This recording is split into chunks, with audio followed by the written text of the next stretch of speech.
عليكم ومرحبا بكم معايا في وصفه جديده من وصفات كويزين اكرام. الوصفه اليوم اللي بغيت نبارطاجي معكم هي واحد الوصفه الكوتي كتجي شهده بريستيج، كتجي زوينه بزاف، خفيفه، كتصلح للفطور الكوتي. ندوزو نشوفوا جميع المقادير. اول حاجه كنحتاجو هي 500 غرام ديال الدقيق اللي انا غلبرته وزدت عليه هنايا واحد القريصه ديال الملحه. كنحتاج واحد 100 مليلتر ديال الحليب او كما كتشوفوا معايا كاس ما عامرش. معلقه كبيره ديال الخميره المعجونه، خميره العجينه تكون هكا حبوب ماشي المعجونه، واللي عنده المعجونه يستعملها ماشي مشكل. جوج معالق كبار ديال السنيده، جوج معالق كبار ديال الزبده، بيضه وحده، معلقه كبيره ديال الحليب غبره، ساشي ديال الخماره وساشي ديال الفاني. وكنحتاجوا ايضا ماء دافئ اللي غادي نكملوا نعجنوا به الخليط. اول حاجه غادي نقوموا بها هو اننا غادي ناخذ هاد كاس الحليب، غادي نضيفوا عليه هاد جوج معلقات ديال الزبده وغادي نديروهم على النار، على نار على ما يذوبوا باش نخلطوا بهم العجينه. راه دابا الحليب مع هذا غادي ندير هاد البيضه، غادي ندير جوج معالق كبار ديال السنيده، غادي ندير الخليط ديال الزبده اللي دابنا، غادي نضيف الحليب غبره، الخماره المعجونه، ساشي فاني والخمر. يعني كنضيف العناصر كلها وغادي نبدا نجمع. وإلا عطلت على ما تجمعتليش فانا غادي نضيف شويه ديال الماء دافي. غادي نخلط العناصر هي كتشوفوا خاصها الماء، غادي نضيف شويه ديال الماء دافي حتى كتبدا نحس بالعجينه بدات كتجمع لي وكتولي عجينه تجي خفيفه شي شويش، الاحسن ما تجيش قاصحه. كتشوفوا بعد ما تجمعت لي واخا تفكر احسن تجي كرطبه، واخا تجيكم كتلصق هكا في يدي معليش، فانا غادي نغطيها وغادي نخليها تخمر واحد شويش ونتلاقاو عاد على ما نكملها. تشوفوا معايا بعد ما خليتها بدات كتطيح في الحجم ديالها، غادي نقبض السكين غادي نحاول نقسمها على 4. غادي ناخذ كل طرف بوحديته اللي غنحاول نطلقو. تشوفوا كنبقى كل ربع كنبقى نحاول انني نطلقو على شكل دائري.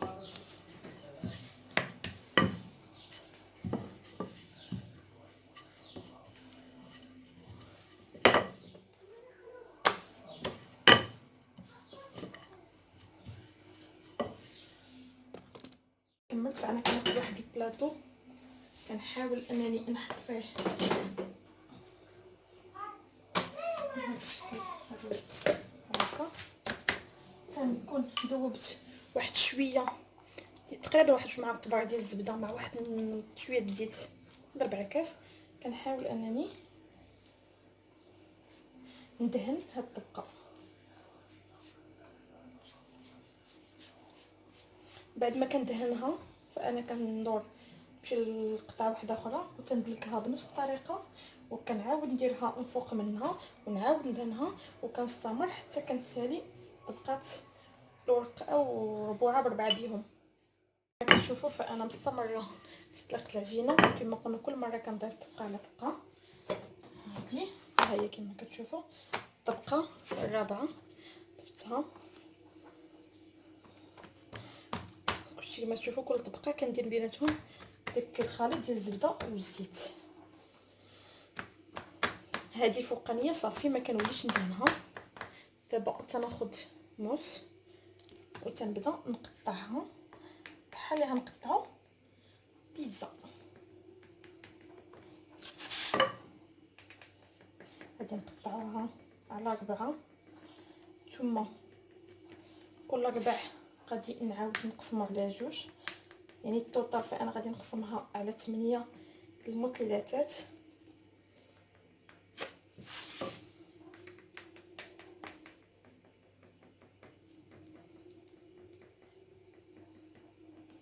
كما كتشوفوا بعد ما قطعتها فهي تجي بحال اللي مرقه بحال هكا. غادي نخليها جانبا وغادي ندوز دابا نحضر لا كريم باتيسير. بالنسبه لكريم باتيسير فهو الاسهل. مره اخرى دابا غادي نحضروه بالغبره ديال لا كريم باتيسير. مره واحده اخرى غادي نحاولوا نحضروا لا كريم باتيسير بالبيض في طريقه احسن في الدار.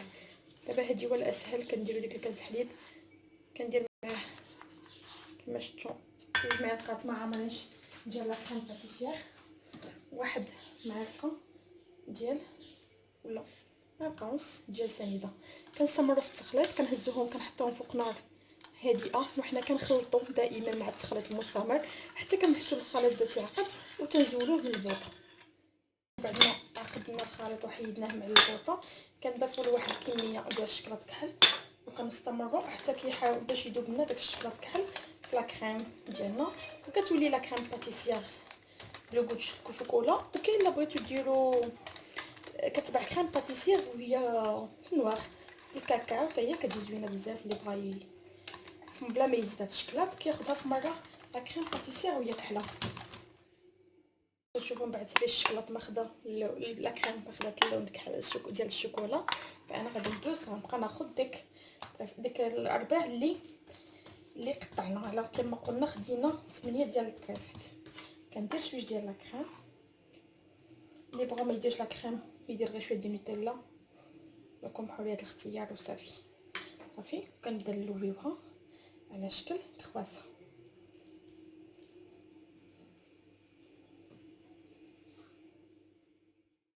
كناخذوا سكين تنقسموها في النص كما كتشوفوا معايا، تنقطعوا صينيه الفران اللي تنكونوا درنا فيها لا كازا الفران بابي كويسون جبناها بساكل. انا درتهم بالزبده.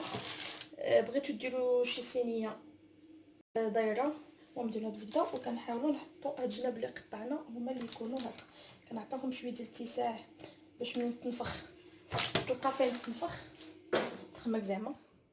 كنحضر واحده ثانيه كما كتشوفوا كرواسون كما قلنا. كان هذا كيجي شلوس اللي فيه الشوكولا كندير عاوتاني ديما هاد الوجه هو اللي يكون هكا. صوب واحده اخرى كما كتشوفوا كنحاولوا نزيدو نبسطوا داك المثلث. كنديروا فيه معلقه ديال لا كريم معها كتكون شويه جاريه فهي كتخرج من الجناب معليش. كنلويوها بحال الكرواسون كنقطعو الوسط وكنحطوها في الصفيحه ديال الفرن.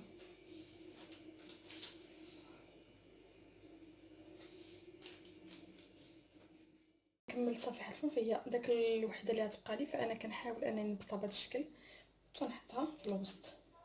كنغطي الساق اللي صوبنا تنخليوه يخمر حتى كتضاعف الحجم حتى كيبداو يتلاصقوا.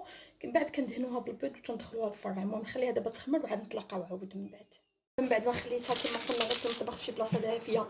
من بعد ما بدات خمرت بس ضاعف الحجم ديالها كناخذ واحد البيضه بالبيض بالصفر اللي خلطتها مع قطرات ديال شويه الخل او قطره وشويه الحليب. انا درت هنا شويه الخل تندهنوها صافي باش ندخلوها للفران. ما قبل ما ندخلها الفران دابا ملي غادي ندهنها غادي نزيرو نبقى بشويه الزنجلان، شويه اللي عنده شويه ديال اللوز مهرمش. المهم تا هو التزيين تيبقى اختياري، كل واحد باش غيزينها. غادي نزينها ومن بعد غادي ندخلها للفران. دهنتها غادي نزينها، عندي شويه اللوز افيلي وحده غادي نزينها بلوز افيلي، وحده غادي نزينها بزنجلان.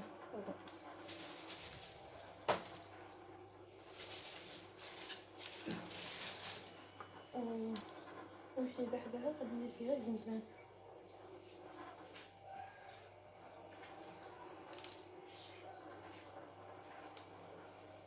صافي دابا غادي ندخلها الفران على درجه حراره 200 درجه. غادي نشعل عليها من التحت حتى نحس بها بلي بدات تنفخ بدات كتحمر بدات كطيب، ومن بعد غادي نشعل عليها الفوق تحمر ونتلاقاو من بعد. اخر كانت هذه الشهده ديالنا او شهده بريستيج او البغيوش ديالنا او كما بغيتو تسميوها، فهي كتجي رائعه هائله صدقوني. واحد الرائحه طالعه منها ما تصوروش عجيبه. كنتمنى انكم تجربوها وما تبخلوش عليا بلا جيم بلي كومونتير ديالكم وتبارطاجيو لاشين مع الاهل والاحباب. شكرا بزاف على المتابعه ديالكم، خليتكم على خير، مع السلامه.